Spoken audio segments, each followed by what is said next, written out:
I learned about intentions about 7, 8 years ago, and they're similar to goals, but a little bit different in the fact that they really involve your whole mind, body, and heart. And it's not just simply writing a goal down on a piece of paper and not really having a relationship with it. So here we go. I'm going to introduce, like I said, 4 key elements. And the first key element is really, how do you consciously set your intentions? So some of us, the most important work you're going to do is to take the time to really describe the life you want to live.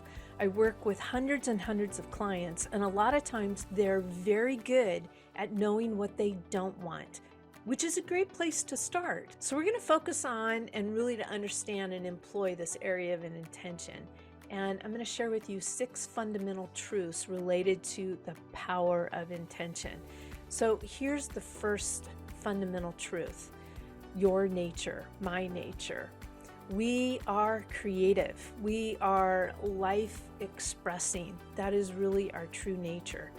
And the way life works is that you are an image maker. We're always creating these images. So you don't get a choice whether you're going to create or not, because that's our nature, is to create. So whatever you and I are going to put our attention on, we're going to create. And you and I are very powerful co-creators. And with this creative capacity that is in you and I, this is your life itself. And everything I've learned from another mentor of mine is created twice. Everything. First, it has to be in thought before it can be a thing. And so you and I get to choose everything maybe that we would love to create, but sometimes things happen to us and it comes down to how we're going to respond to those. All right, our second fundamental truth is your attention, our attention.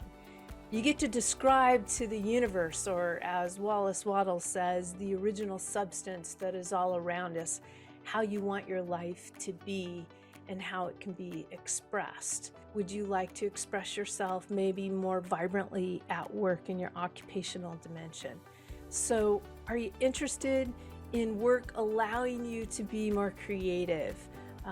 Would you like to allow your interest in a more intimate and close relationship this year? So with your intentions, you get to describe this. You have placed your intention because it's where your interest is. And your interest is your highest attractive modality. Your third is your sacred friends. And these people and circumstances serve our personal growth. And as I went through the endeavor of a marriage being completed, my ex-partner definitely was that sacred friend.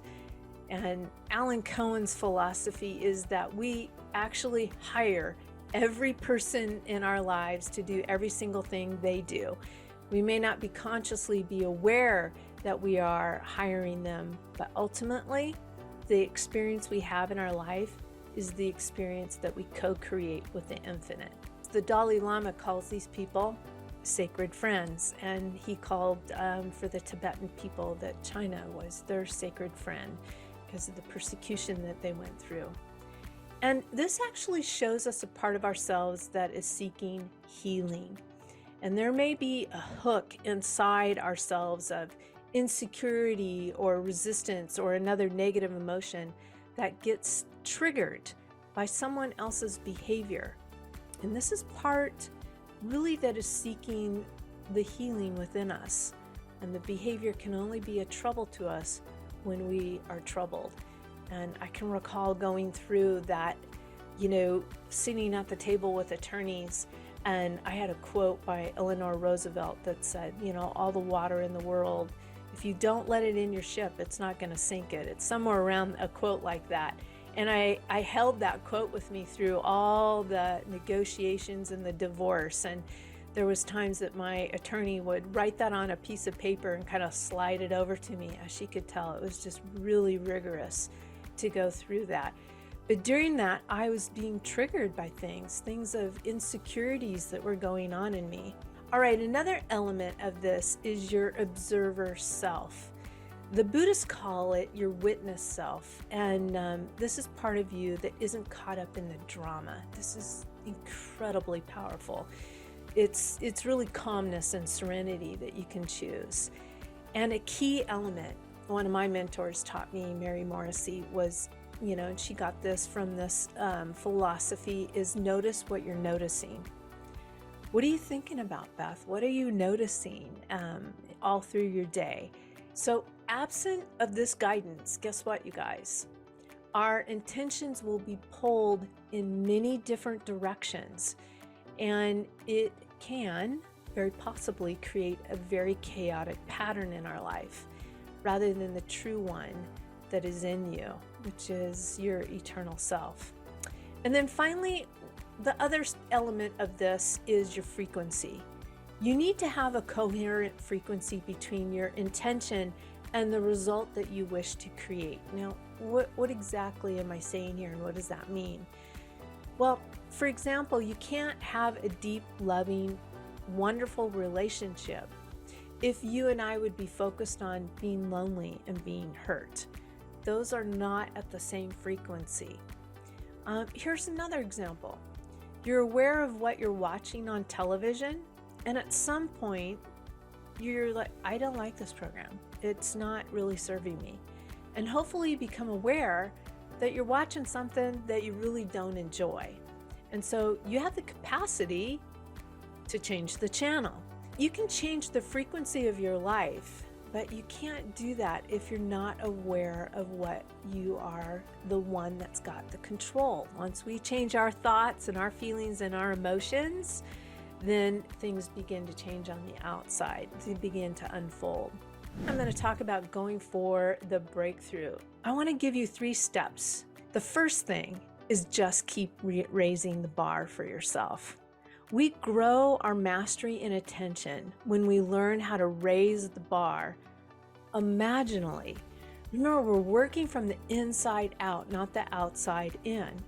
We keep setting new heights for ourselves. Second step, I let go of mistakes.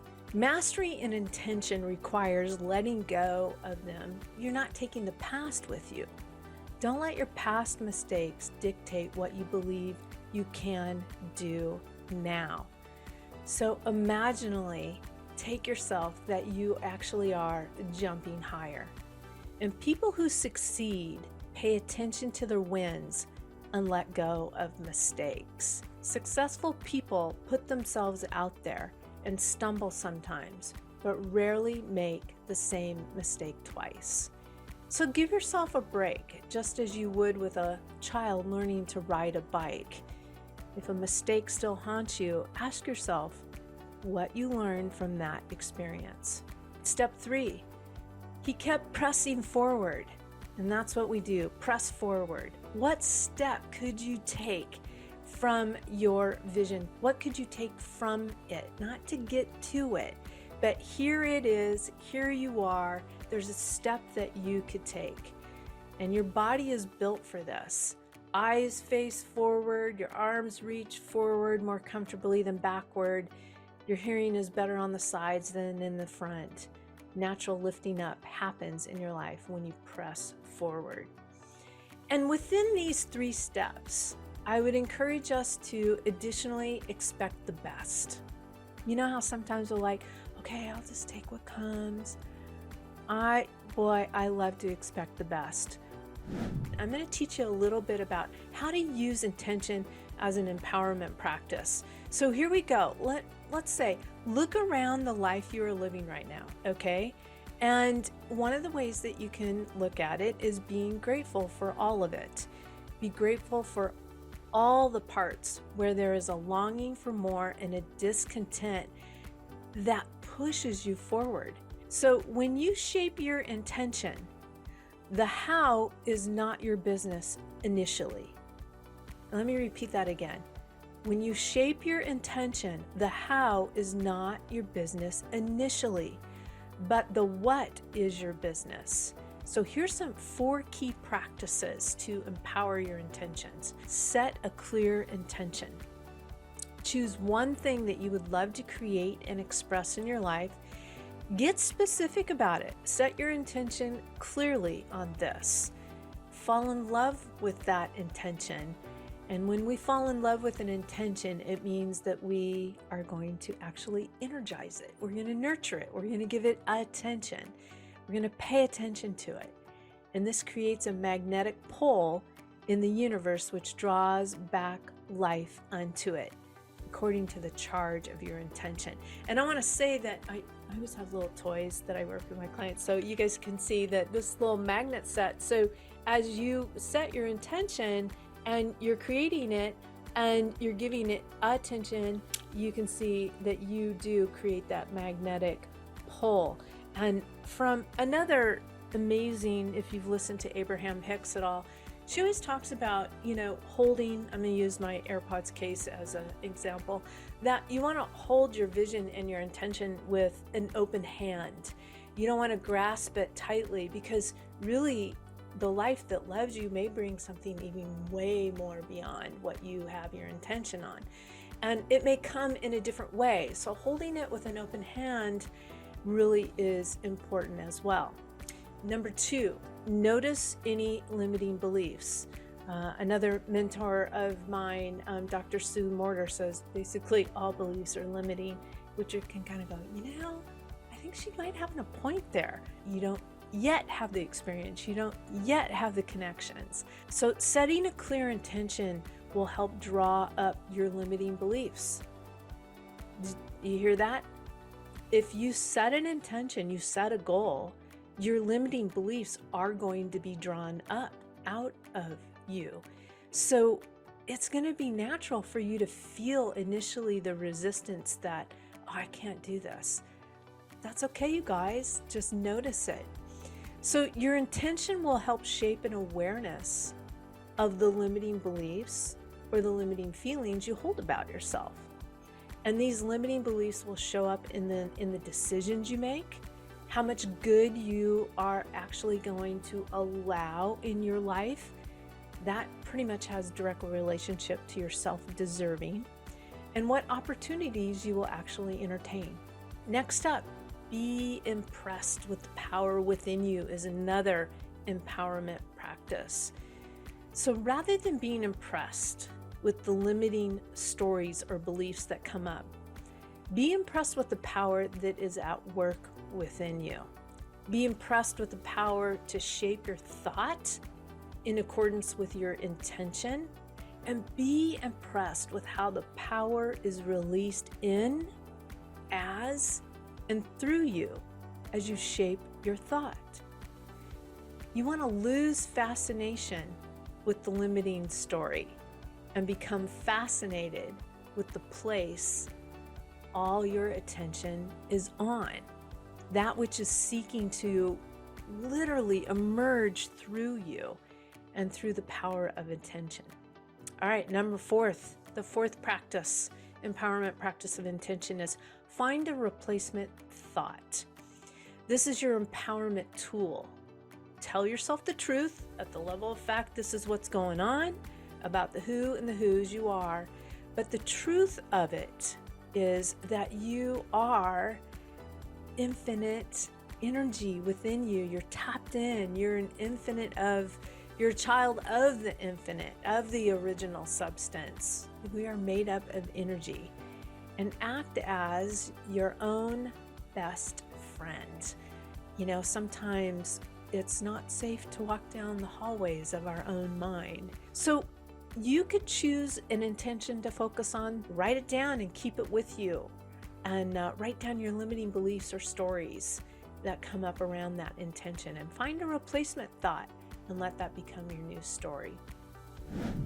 We're going to focus on how to utilize the daily content of your life to help you move directly, distinctly, and powerfully toward the intentions you have in your heart and your mind. Number 1 is release the resistance to the current conditions of your life.